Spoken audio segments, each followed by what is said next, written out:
Xurxo é licenciado en Biología,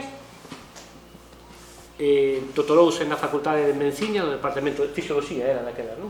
No Departamento de Fisioloxía, e, entre outras moitas cousas, é membro da Asociación Galega de Comunicación de Cultura Científica e Tecnolóxica, estou lendo porque non mo sei de memoria, membro da Asociación Española de Comunicación Científica, membro do Consello da Cultura Galega na sección de Ciencia, Natureza e Sociedade.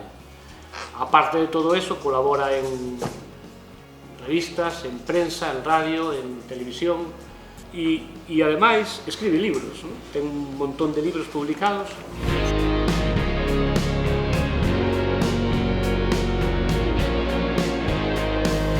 Eu simplemente quero decir que eu, como, bueno, a miña formación en filosofía, non?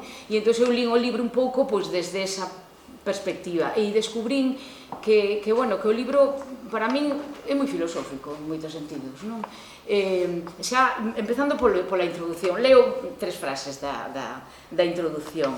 Di, quería afondar na esencia do ser humano moderno, expondo que sabemos da nosa historia evolutiva, sinalando as rexións do sistema nervioso relacionadas co simbolismo e a linguaxe e amosando algúns modelos que manexan os lingüistas sobre o tema.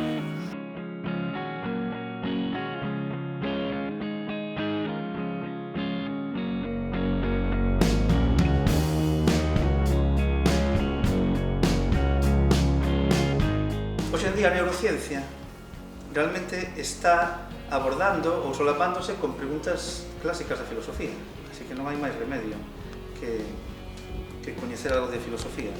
Así que alguén que se dedique á ciencia, calquera persoa que hoxe en día se dedique á ciencia e queira non estar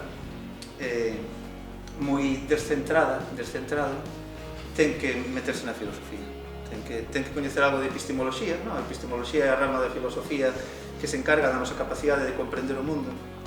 É importante ter claro cal é a nosa potencia, non? Para comprender o mundo.